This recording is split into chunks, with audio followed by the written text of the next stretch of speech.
nitwa Gilan Irabaganje sanzwe nserukira imbere y'amategeko ngaha mu gihugu cyacu cyiza cy'u Burundi. Association Football Helps ni association ikorera ngaha mu Nyakabiga aho benshi bise kuri Chamsar. Ni association yatanguye mu mwaka wa 2011 itangujwe na Mugiraneza Simplice asanzwe aba mu gihugu cya Autriche, no Murundi asanzwe arangurira imirimo yiwe mu gihugu cya Autriche.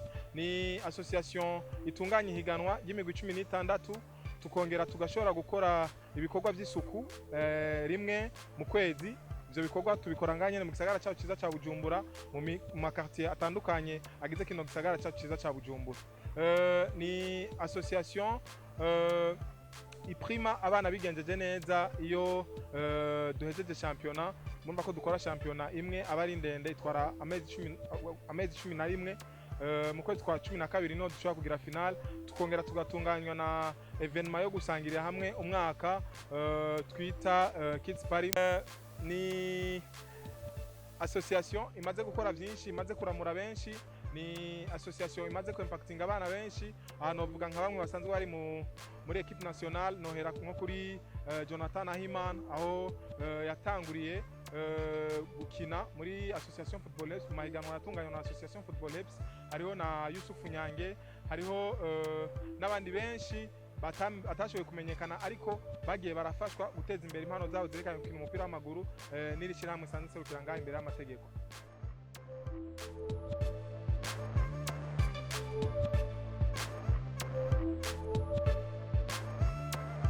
Tumbero canke iciyumviro nyamukuru ca association yacu Football Helps ni kugira ngo dushoboye gufasha aba bana Burundi bw'uno munsi na Burundi bw'ejo, kugira ngo tubategure neza yaba mu mitwe yabo ko iki gihugu cyacu kujya atahoshobora gutsinda mu kibuga ari umwe, ni nkuko atashobora kwishikana ku ntsinzi ari umwe. N'iterambere ry'igihugu cyacu twese nk'abarundi nk'abasanzwe bahurikiye mu gihugu cyacu cyiza cy'u Burundi ko dukwiye gukorera hamwe mu butandukane bwacu, yaba ubwa politiki, ubw'amadini, hamwe n'imihana yacu n'intara dusanzwe dukomokamo, kugira ngo dushoboye guterera agacumu k'ubumwe maze igihugu cyacu cyiza cy'u Burundi kikabandanya gitera imbere.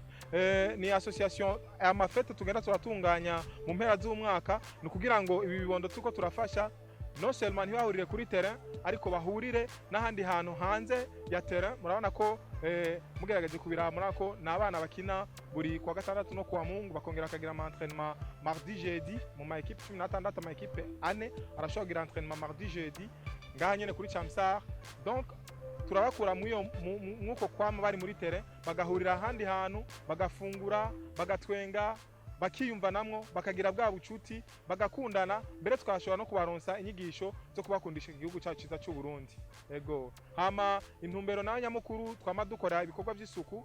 Murazi yuko burya umwe wese yosukura iwiwe, igihugu cyacu cyiza cy'u Burundi corangwamo n'isuku ryinshi, kandi aba bana kugira ngo tubateremwo akarangamutima, kuko ngo igiti gigororwa kiri gito kandi ngo iyanka kuzimira irabira.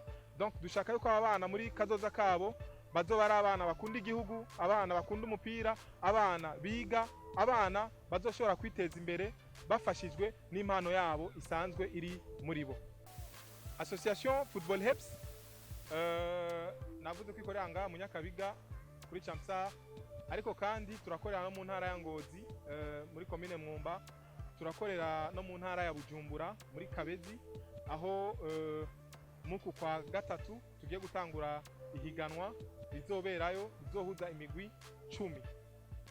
Hama Association Football Helps no hanze y'igihugu irahari, iri mu gihugu cya Autriche niho ikorera, ikaba naho nyene imaze imyaka igera ku 9 tuko turarangura imirimo yaba ngaha mu gihugu no hanze y'igihugu, yaba no mu mihingo itandukanye igize kino gihugu cyacu cyiza cy'u Burundi. Abarundi baramaze ngo inzoka yanka gukubitwa yizingira ku gisabo. Ico gisabo rero Football Helps iri kirizingira ko ni ibikorwa tugiye gutunganya mu uyu mwaka wa 2020 kugira ngo dushobore gushika ku ntego n'intumbero twihaye nka Association Football Helps. Bimwe mu bikorwa tuzokora, hariho igikorwa tuzokora kuri wa gatandatu tariki 15, ni igikorwa citiriwe AFH Impano Contest.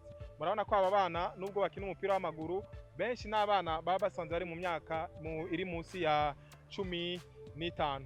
bamaze gukura benshi turagira ikibazo hari igihe batabandanya umupira ugasanga bari orienté mu bindi bintu kuko kuza gukina umupira usanga bakurikira abagenzi babo bamwe bakaba barabonye Neymar muri television canke Messi bakifuza kuba ba Messi ariko mu nyuma bamaze gukura bamaze no kwitahura ico bari cyo ugasanga bafashe irindi ntumbero. Ni muri iyo ntumbero rero kuri wa gatandatu tuzotunganya iryo higanwa rya AFH Impano Contest aho tuzohuza abana bagera ku majana 5 hari abana amajana 50 basanzwe bari ngaha muri Association Football Labs aha muri Meri hamwe n'abana 50 basanzwe bari mu Kabezi bose bazohurira ngaha hama cyo kuja aho bita kuri Holy Beach ku Mase duhurireho abana berekane talent bafise zitandukanye harabazi kuririmba harabazi gucapa harabazi gutwenza harabazi kugira utugenegene twinshi hamwe no kuvuga no kwivuga amazina